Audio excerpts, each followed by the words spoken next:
Selamat datang di Desa Sawarna, sebuah surga tersembunyi di pesisir selatan Banten. Desa ini tak hanya memikat dengan keindahan alamnya, tetapi juga menyimpan kelezatan kuliner tradisional yang sudah turun-menurun. Sale pisang.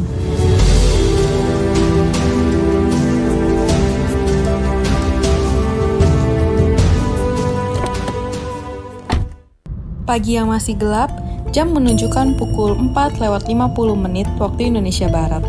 Kami memulai perjalanan dari rumah menuju stasiun Palmerah, penuh semangat untuk petualangan yang menanti.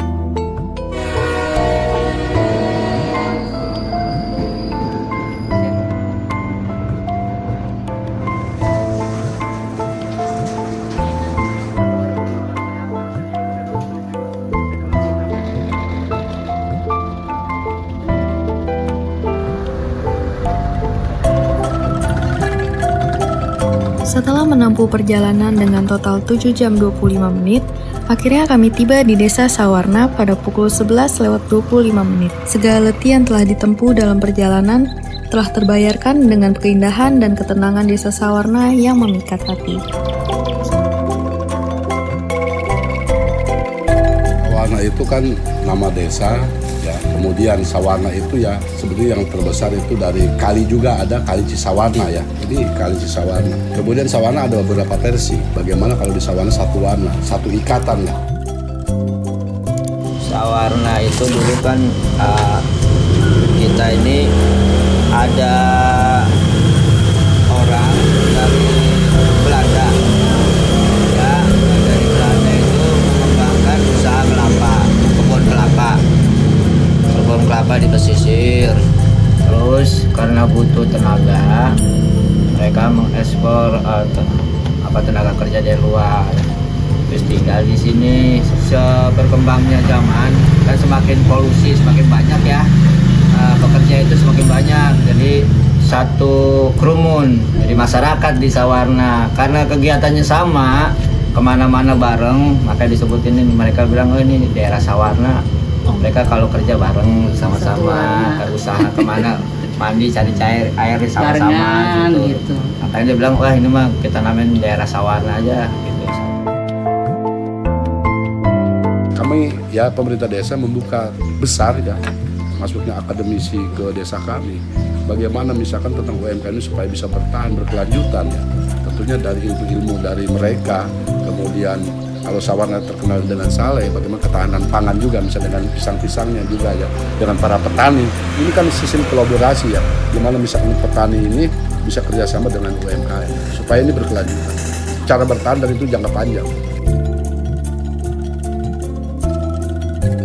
Sale pisang kan turun-temurun ya, dari nenek moyang yang ada di sini. Mereka memanfaatkan hasil bumi ya, hasil tani mereka tuh supaya awet dimakan gitu ya, dikupas, dijemur ya kan gitu, disimpan di rumah sebagai bahan makanan cadangan gitu mereka sehari-hari gitu. Jadi belum dinamain sale pisang lah, berkembangnya zaman maka sekarang disebut sale pisang.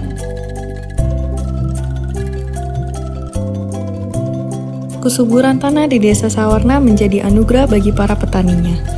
Pisang tumbuh dengan sangat subur di sini, sehingga menghasilkan buah yang berkualitas tinggi. Orang sini bilangnya cau seblot ya, nggak tahu dari daerah lain, beda nama sih, beda tempat, beda nama gitu. Ini cocoknya di daerah pantai. Kalau di daerah agak pegunungan, dari kualitas salenya jelek juga, nggak sebagus dekat pantai. Penanaman pohon pisang adalah langkah yang sangat sederhana, namun sangat penting untuk mendukung keberlanjutan lingkungan sekaligus hasil panen yang optimal. Langkah pertama adalah menggali lubang tanam.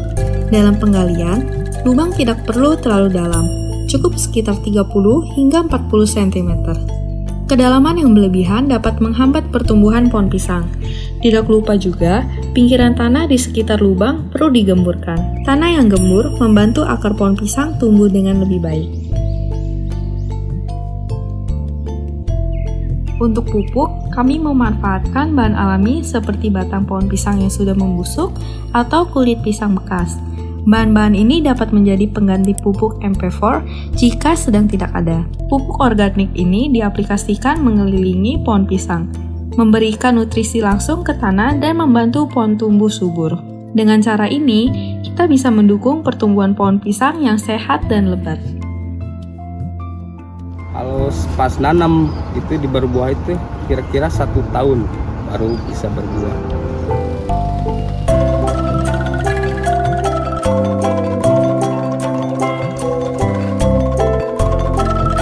Saat ini berada di sentra pengolahan pisang sale, oleh-olehnya Desa Wisata Sawarna, khas Desa Wisata Sawarna, di mana saat ini kita mau ngupas pisang yang sudah matang setelah hampir 5 hari kita diamkan dari pisang mentah.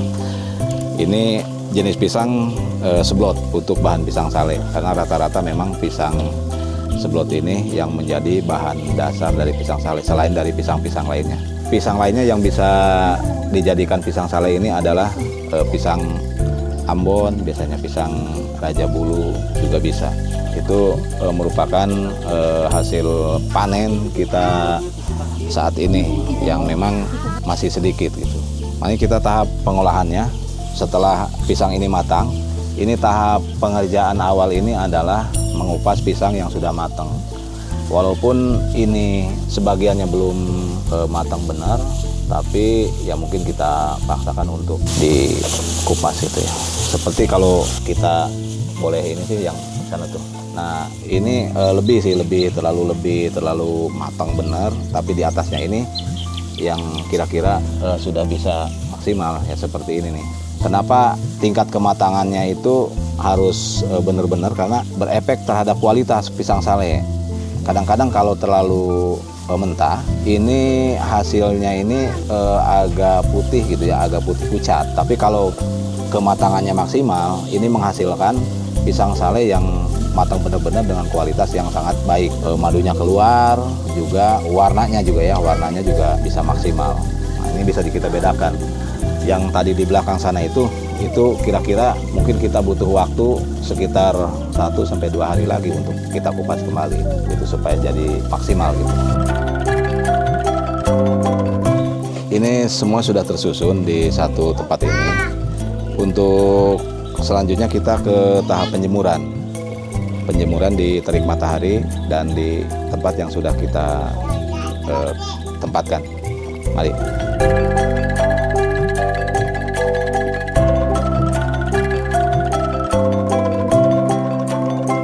Penjemuran ini biasanya kita seharian full sampai bagusnya ini pukul 2 siang, sambil kita siapkan tungku di sana untuk pengasapan. Yang maksimalnya itu sore sampai malam. Kenapa kita siapkan pukul 2? Karena memang terik mataharinya itu sudah mulai berkurang. Itu biasanya kita angkat, dan setelah penjemuran ini kita pindahkan ke tempat yang sudah kita siapkan untuk tahap pengasapan. Ini biasanya perlu sekitar seminggu atau paling cepatnya ini 5 hari langsung kering. Dan tahap penjemuran dan pengasapan ini bergantian. Kalau pagi-paginya sampai tadi jam 14 ya, jam 14 itu dijemur, dan jam 14 ke sana diasap di sebelah sana. Mari kita ke tempat pengasapannya. Seperti yang sudah saya jelaskan, ini tempat pengasapan.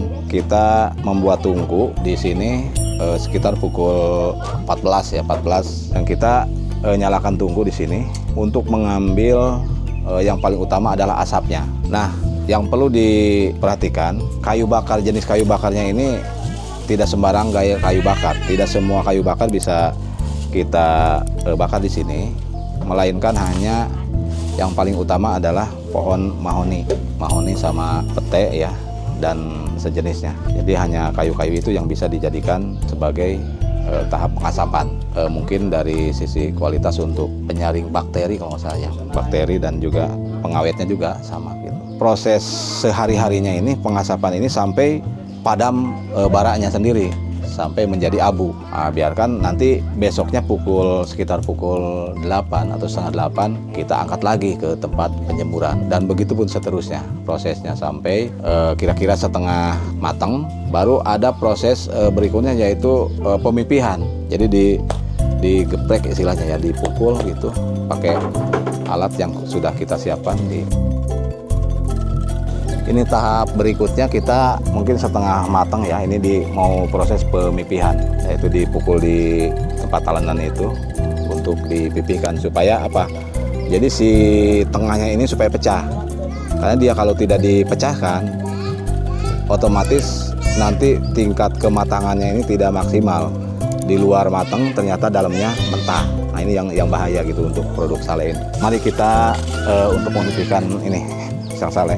Memipihkan pisang yang boleh dikatakan setengah matang ya ke pisang sale. Jangan terlalu mentah, karena kalau terlalu mentah dipukul, dipipihkan itu akan pecah. Tapi kalau sudah setengah matang itu akan menghasilkan sale yang di atas rata-rata yang sesuai dengan keinginan kita.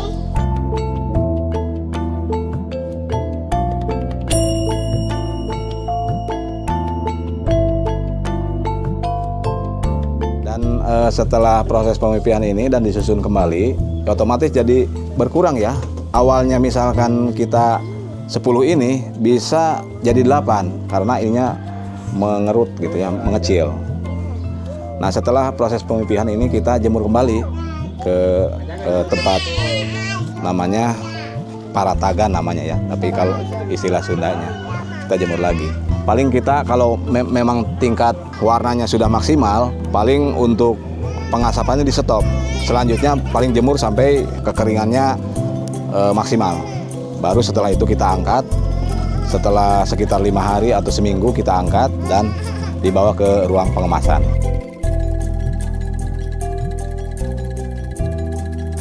Biasa kita kemas, kemasan ini ada per 1 kiloan, ada setengah atau 500 gram, ada 1/4, 250 gram.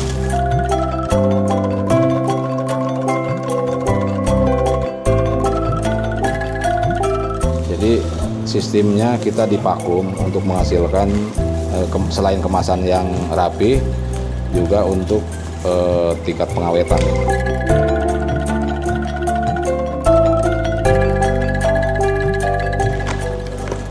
Dan ini hasilnya. Nah setelah ini baru kita kemas ke tempat dusnya, tempat dusnya ini. Kita masukkan.